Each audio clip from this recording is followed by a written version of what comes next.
यस्या कदापि वसना चखलेन नोत्य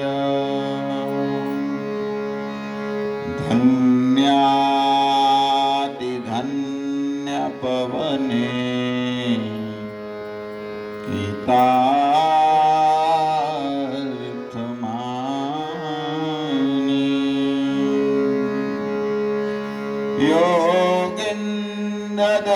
योगिन्ददुर्गमगते मधुसूदनापे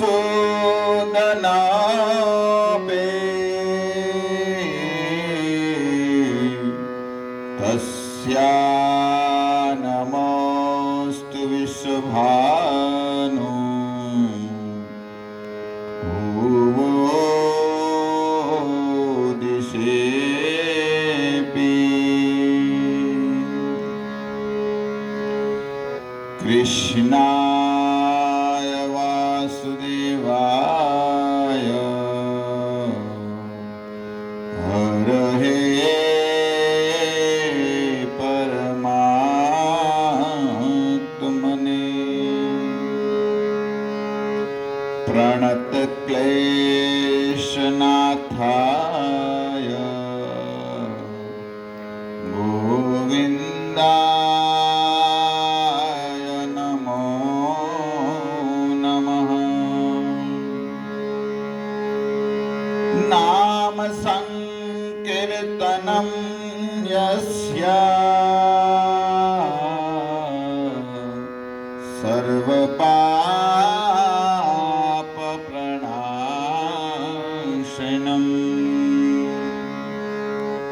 प्रणामदुःखशमनम् तं नमामि हरे परम्। गोवर्धनधरं वन्दे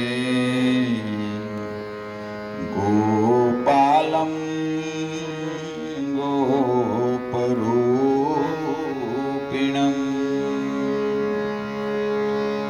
गोकुलोत्सवमेशानं गोविन्दं गोपिकाप्रियम्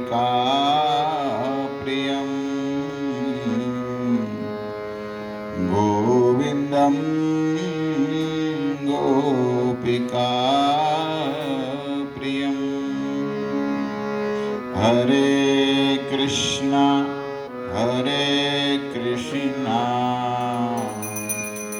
कृष्ण कृष्ण हरे हरे हरे राम राम राम हरे हरे।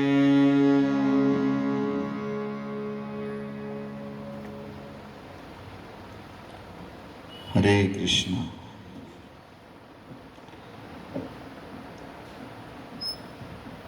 पवित्र मास पुरुषोत्तम मास जे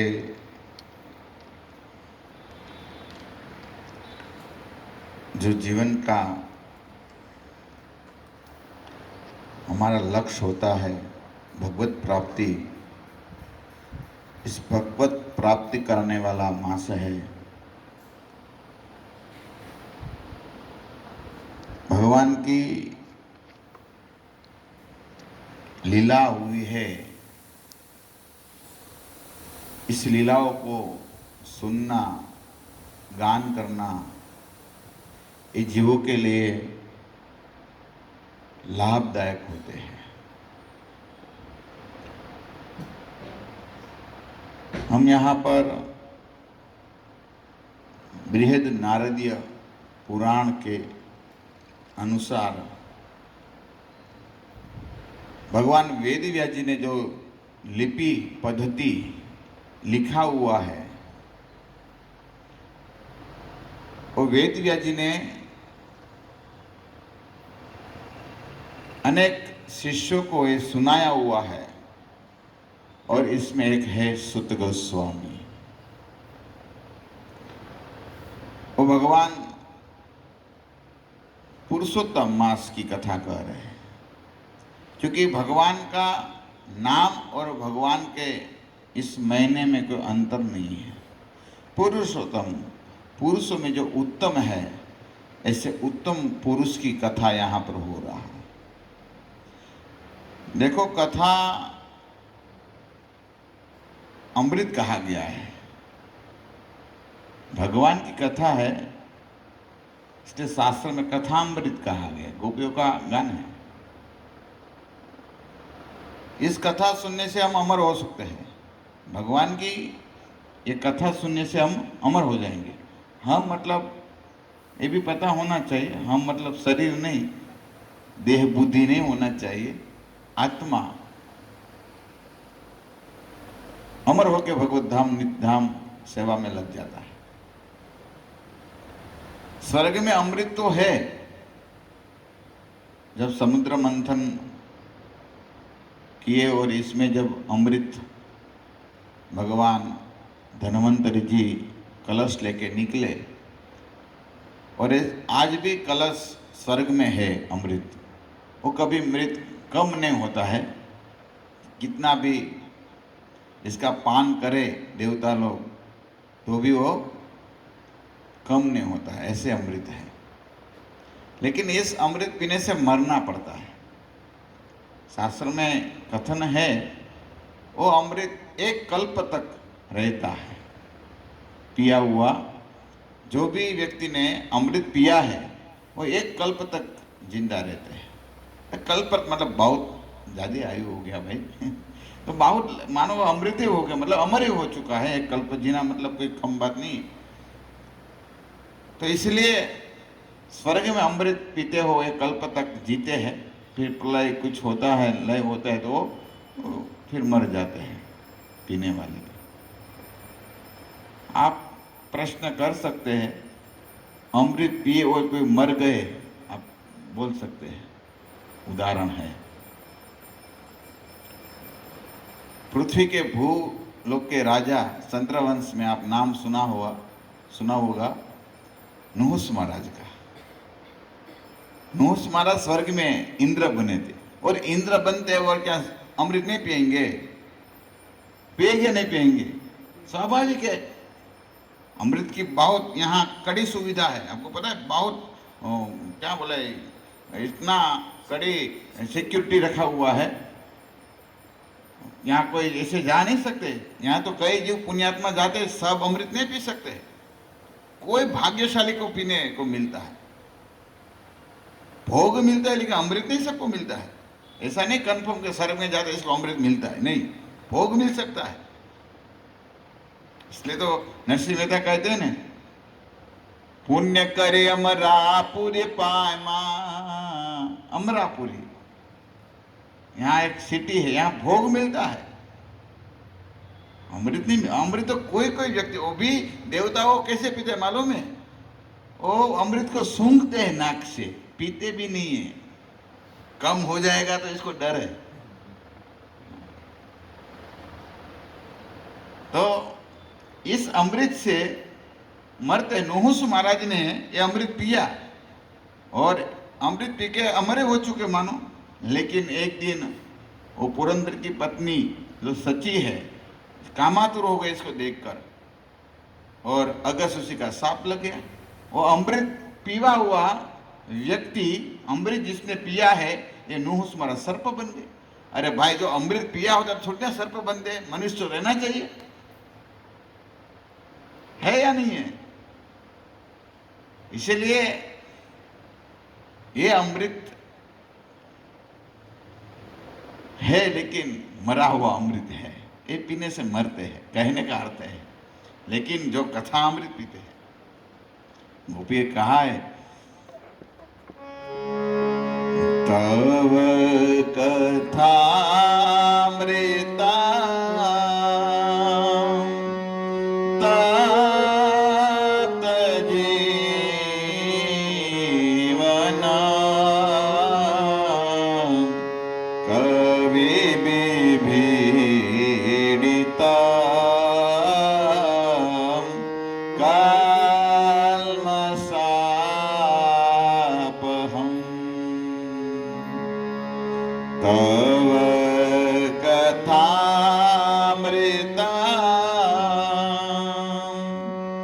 तप्त जीवना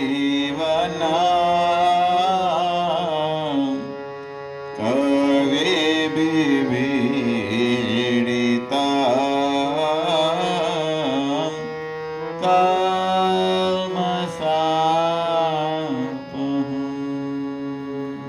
तव कथा अमृतिम। हे प्रभु, आपकी कथा अमृत में है। देखो देखो, स्वर्ग का अमृत की मैं बात किया, लेकिन वो तो थर्ड क्लास है। और भगवत प्राप्ति करते हैं लोग, योग करते हैं, तपस्या करते हैं, भगवान प्रसन्न होते हैं ना। और भगवान प्रसन्न होते हैं,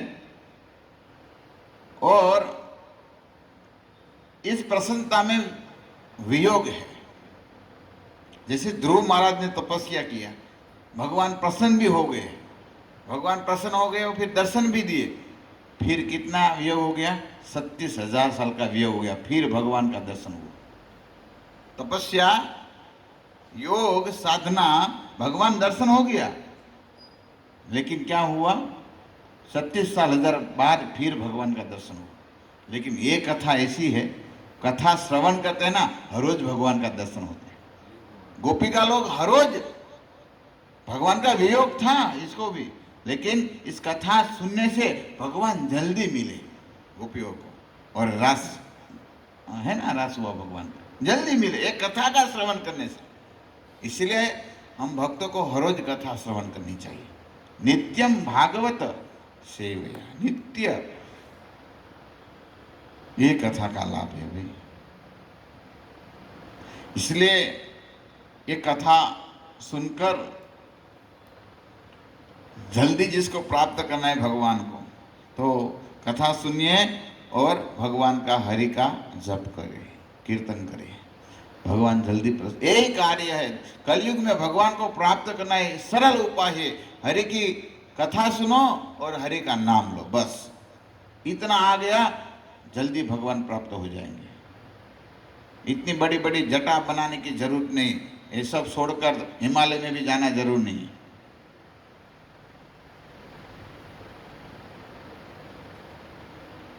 तो नैमिषारण्य में ऋषि मुनि सब बैठे हैं, और सब ऋषि मुनि आपस में चर्चा कर रहे किसी तरह का यज्ञ हो, क्योंकि सहस्त्र पर्यंत 1000 साल चले ऐसा यज्ञ का अनुष्ठान हुआ था। कहाँ पर हुआ था?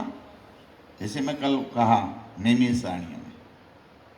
पुरुषोत्तम मास में मैं बता रहा था 3 वस्तु करना चाहिए। ऐसे तो कल कई वस्तु उपाय मैंने बताया पुरुषोत्तम मास में क्या क्या करना चाहिए, लेकिन तीर्थ में स्नान करना, तीर्थ में दान दक्षिणा पुण्य करना, इसका फल बहुत मिलता है।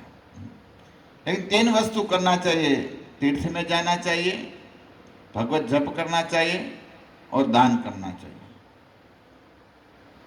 भगवान ने जो दिया है, इसमें ऐसे महीने में हम पुण्य पूंजी एकत्रित कर सकते हैं, जो हमारा यथा अनुसार, शक्ति अनुसार। ऐसा नहीं कहता हूं मैं धन का ही दान होता है, दीप का भी दान होता है। भगवान के सामने दीप करना ये भी दान है। वैष्णव को खुशी करना, ब्राह्मणों को, भक्त को, ये भी, इसको कुछ दे दिया, ये भी दान है। हम तो इतना बड़ा दान नहीं से दे सकते। कर्ण जैसे, कलम कर्ण की कथा थोड़ा सुनाया था। अरे भाई, कथा मिलती है, रामायण में कहते हैं, महाभारत में कथा मिलती है, शरीर का भी दान दे दिया, दूसरे जीव की रक्षा करने के लिए पूरा शरीर का दान दे दिया, सत्य की रक्षा करने के लिए स्वप्न में दान दे दिया। अरे भाई, देवताओं की रक्षा करने के लिए अपना शरीर दान दे दिया। तुलसीदास जी कहते हैं, सीबी दधीसी हरिचंद्र नरेशा सहे धर्म हित कोटि कलेशा सीबी दधी हरि चंद्र नरेशा सहे धर्म हित कोटि कलेशा सीबी दधीसी हरिचंद्र कहानी सीबी दधीसी हरिचंद्र कहानी एक सन कहि बखानी एक सन कहि बखानी। एक उपकार, आज बड़े बड़े ऋषियों भी इसका गुणगान करते हैं। शिवी महाराज, आप नाम सुने हैं, इंद्र और अग्निदेव ने कैसे परीक्षा लिया। एक एक अंग काटकर जो अग्निदेव कबूतर बने थे, एक अंग काटकर देने लगे। फिर इंद्रदेव प्रसन्न हो गए। दधीसी महाराज, कुछ कामना नहीं थी, केवल भगवान की प्रसन्नता के लिए शरीर दे दिए, देवताओं के हित के लिए। अभी तो ऐसे दधीसी देते नहीं है, लेकिन कहे भगवान ने कहे तुरंत शरीर छोड़ दिए। और ठीक है, मेरा हाडी का वज्र बनाए और वित्रासुर का उद्धार करिए। इंद्र ने कहते हैं ना, वित्रासुर का वध किया। अरे भाई, इंद्र की क्या ताकत थी, वित्रासुर का वो वध कर सके। वो तो दधीसी मुनि की तपस्या का हड्डी का प्रभाव था। और संत होते हैं ना, इस संत का दर्शन होता है ना, वो अमोघ होता है। स्पर्श मात्र से उद्धार हो जाता है, दर्शन मात्र से उद्धार हो जाता है। भागवत में दशम स्कंद में भगवान स्वयं कहते हैं, आप देख सकते हैं, दशम स्कंद 84 चैप्टर। हमारी जो बुद्धि है वो संत में जो नहीं लगती है। जैसे हम तीर्थ में जाते हैं, तीर्थ को हम केवल जल को ही केवल हम तीर्थ मानते हैं। पत्थर जो मूर्ति है, वो मूर्ति में केवल भगवान देवी देवता को मानते हैं। और भगवान के प्रिय भक्त संत लोग को हम जो भगवत गुण भक्त को हम अनादर करते हैं, इसको नहीं मानते हैं, तो कहते हैं वो मनुष्य नहीं, वो पशु है। भागवत में लिखा है। जो हमारी बुद्धि संतों में नहीं लगती है, भक्तों में नहीं लगती है, तो जीते जिंदा दो पैर वाला पशु है। भागवत में लिखा है। 13वां श्लोक शायद भागवत में 10:84-13 आप देख सकते हैं। 13 या 38 ऐसा कुछ है। आप परफेक्ट श्लोक याद नहीं नंबर मुझे। इसलिए भक्तों में हमारी मति अच्छी रखनी चाहिए। तो मैं कह रहा था, हम तो क्या सब दान दे, लेकिन ये हरिचंद्र महाराज, दधीसी महाराज सपने में दान दे दिया था हरिचंद्र जी ने, तो पूर्ण करने के लिए बेच दिया पूरा राज्य, सब खुद अपनी पत्नी अपने पुत्र को बेच दिया। हम तो इतने दानी नहीं है, कर्ण नहीं है, पर ये सब मुनि लोग सब शास्त्र में क्यों लिखा है, ये सब सुनना चाहिए। सुनकर कुछ जीवन में वैराग्य आ जाए। तो कल नैमिषारण्य में कई ऋषियों बैठे हैं, एकत्रित हुए हैं।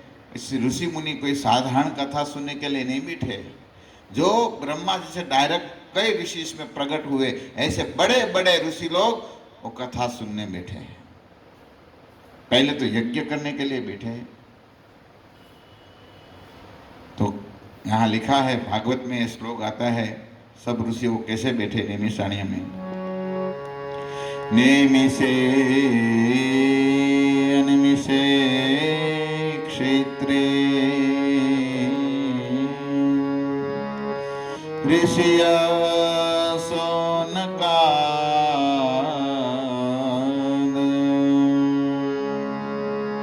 सब ऋषि लोग बैठे हैं नैमिषारण्य में। कैसे नैमिषारण्य है? जहां ब्रह्मा जी ने अपने मनोमन चक्र लगाया और चक्र का जो निमि होता है वो अरण्य में धस गई। ऐसे अरण्य वन में सब ऋषि एकत्रित हुए हैं। सुंदर धेनुमती गोदावरी का तट है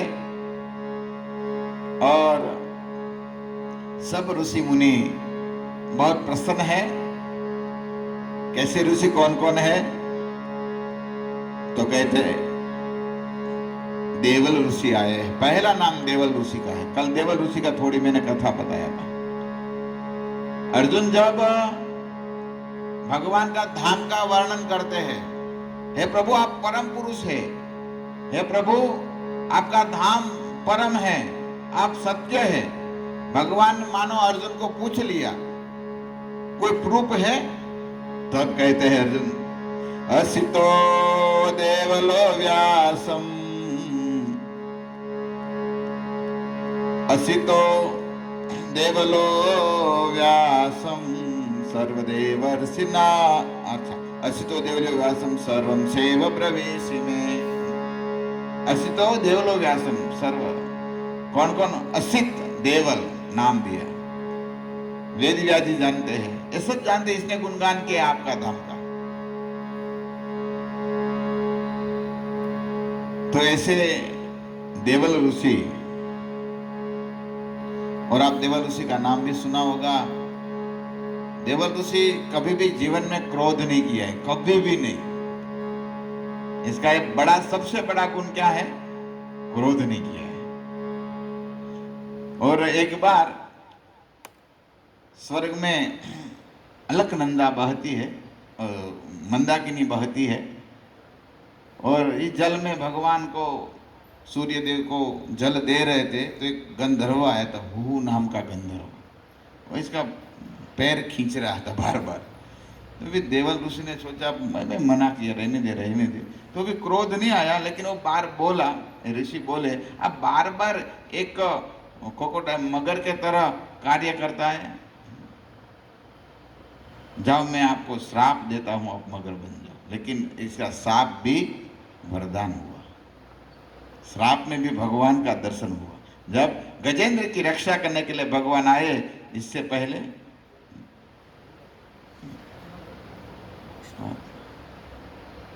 कथा है। तो ऐसे पुराण वेद, जैसे अगस्त ऋषि की भी कथा है। ये देवल ऋषि ने ऐसा श्राप दिया। आप सुने हैं ना गजेंद्र वाली कथा? यही ऋषि है ना, देवल ऋषि ने दिया है ना। गर्ग संहिता में भी वर्णन है कथा। और फिर कौन ऋषि आए हैं? पैल मुनि। पैल मुनि का वर्णन भागवत में मिलते हैं। भागवत में कहते हैं, तत्रे वेदधरा पेला स भगो जैमिनी कवि वे संजायन एवेको निष्णातोपशान्वित यजसामृत। वेद व्यास जी ने जब ग्रंथ लिखे तो ग्रंथ का विस्तार किया और सब अलग अलग ऋषि को दे दिए। पहले ऋषि को ऋग्वेद का आचार्य बनाया है और ऋग्वेद का प्रचार पैल मुनि ने किया है। फिर कश्यप जी आए, कश्यप मुनि। आप सोचिए, कश्यप जी कोई साधारण नहीं है। जिसके पुत्र में इतनी ताकत है, भगवान विश्वम्भर को अपने पीठ पर बिठाते हैं और भार उठा रहे हैं, जो सूर्य के सामने हम देख नहीं सकते हैं। इस सूर्य के सामने मुंह रखकर जो रथ चलाते हैं, ऐसे अरुणी, अब है ना, इसके पिता है, कोई साधारण नहीं कश्यप, ऐसे कश्यप मुनि आए हैं। और फिर अंगिरा वामदेव पर्वत जाम्बाले सरभंग मुनि। तो भृगु मुनि आए हैं यहाँ पर। भृगु मुनि का भी बड़ी कथा है। भृगु की तो बातें छोड़ो, भगवान को लात मार सकते हैं भाई, कोई साधारण तो नहीं। ये कथा आप अवगत है, इसलिए मैं इस कथा में नहीं जाता हूँ। भृगु ऋषि एक बार भगवान को श्राप भी दे दिया था। एक बार ऐसा हुआ, भृगु ऋषि की जो पत्नी है, वो पत्नी असुरों का पक्ष लेती थी और असुरों का बार बार इसका गुण गाती थी। वो भगवान से सहन नहीं हुआ, भगवान सह नहीं सके। अरे भाई, ब्राह्मण पत्नी है और असुर का पक्ष लेती है। तब भगवान ने सुदर्शन चक्र से इसका सर छेदन कर दिया, काट दिया पत्नी। भगवान के क्या किया, वो जो भृगु ऋषि की पत्नी थी, इस पत्नी का सर ही काट दिया। तब तो अभी भगवान ने कार्य किया है, क्या किया जाए, इसके सामने करे भी क्या। तब भृगु ऋषि ने कहे, देखो मैं मेरी पत्नी के वियोग में मर रहा हूं, आपने मेरी पत्नी का सर काट दिया, मैं आपको श्राप देता हूं, मैं आपको श्राप देता हूं, आपको भी वियोग होगा आपकी पत्नी का। भगवान बोले, मैं आपका श्राप नहीं स्वीकारना है। अब भगवान समर्थ है भाई, भगवान ने कहा आप कुछ भी बोलो, आपका श्राप मैं नहीं स्वीकारूंगा, कोई बात नहीं। तब कहे ठीक है, देखा जाए। भृगु ऋषि ने फिर कई सालों तक, हजारों सालों तक भगवान विष्णु की तपस्या किया, घोर कठिन तपस्या किया, और भगवान प्रसन्न हो गए। अभी तो भगवान के हृदय में तो रहा नहीं जाता है, कोई भक्त बुलावे तपस्या, भगवान ने थोड़ा सालों रुका, लेकिन अभी तो जाना ही पड़ेगा, इतना तपस्या किया है तो जाना पड़ा, और जाना पड़ा। और भृगु ऋषि को कहते, ऋषिवर जागिए जागिए, आप इतनी कठोर तपस्या करते हैं, क्या चाहिए, क्यों आप इतनी तपस्या करते हैं, क्या चाहिए, मैं वर देने आया हूँ, मांगिए। तो बोले प्रभु बस यही तपस्या इसलिए किया है, वो जो मैंने श्राप दिया ना, वो श्राप स्वीकार करिए। मैंने जो श्राप दिया है, इस श्राप को स्वीकार करिए।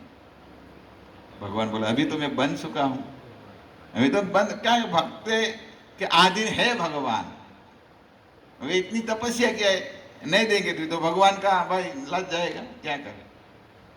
ठीक है, भगवान बोले मैं स्वीकार करता हूँ। भगवान भक्त वत्सल है, भगवान कहे मैं राम बनकर आऊंगा और आपका श्राप को मैं धारण करूंगा। भृगु ऋषि का श्राप, रामावतार में भगवान श्री राम जब वन में गए और जब पंचवटी में भगवान यहाँ रहते थे और मारिस नाम के हिरण को मारने गए, मारिस नाम के असुर, और तब रावण ने भगवान की भार्या का हरण किया और भगवान वियोग में रहे पत्नी के, ये स्वीकार किया भगवान ने। तो भृगु ऋषि, ऐसे भृगु ऋषि जो भगवान को श्राप दे सकते हैं, भगवान जिसका श्राप स्वीकार करते हैं, ऐसे ऋषि कथा सुनने आए हैं। तो फिर हमको सुनना चाहिए नहीं सुनना चाहिए, ऐसे बड़े बड़े महात्मा। तो आप कह सकते हैं इसको तो कुछ बिजनेस था ही नहीं, इसलिए तो कथा न कर दूसरा क्या करे भाई। अभी देखो, अभी आप सुनिए, अभी बिजनेस की क्या बात है। अभी दूसरा नाम है सर्वभंग मुनि। सर्वभंग मुनि कोई साधारण नहीं थे। भगवान श्री राम जब लीला करते थे वन में, तब सर्वभंग मुनि के पास गए थे। आप रामायण पढ़े होंगे तो आप सबको इस लीला का ज्ञात होगा। सर्वभंग मुनि तपस्या करने लगे, ऐसी तपस्या भगवान की, विष्णु की तपस्या करने लगे। तमोगुणी रजोगुनी तपस्या नहीं, सतोगुनी तपस्या। केवल भगवान को प्रसन्न करने के लिए तपस्या, 1000 साल तक ऐसी तपस्या किया, इसके सर में से ज्वाला निकला, अग्नि का अंगारा निकलने लगे। इंद्र डर गया, बाप रे बाप, ये ऋषि मेरा आसन ले सकते हैं। इंद्र का सिंहासन खतरा में है, क्योंकि कोई भी तपस्या करते हैं या कोई ऐसे अश्वमेध यज्ञ करते हैं तो इंद्र की सीट है ना, वो कुर्सी हिल जाती है तुरंत, तो कुछ न कुछ करता है।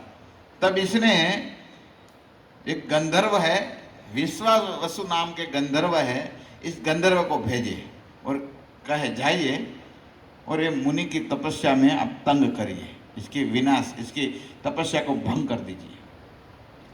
विश्वावसु नाम के गंधर्व यहाँ पर आए और कई अपनी कलाओं को प्रकट किया, लेकिन कुछ कर न सके। सरभंग मुनि की तपस्या को भंग नहीं कर सके हो। तब यहाँ पर थक के स्वर्गलोक में गए। तब इंद्र के पास एक बड़ा एक देवता है जिसका नाम है कामदेव।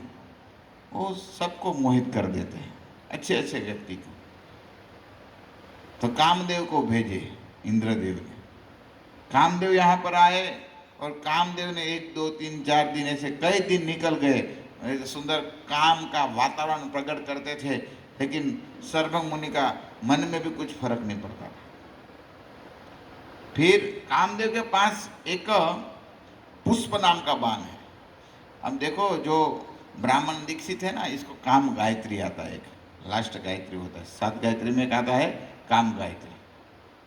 तो इस काम गायत्री में कामदेव का पुष्प बाण नाम लिखा है, आप पढ़ सकते हैं। पुष्प बाण आदि में आप जो काम गायत्री करते इसको पता होता है।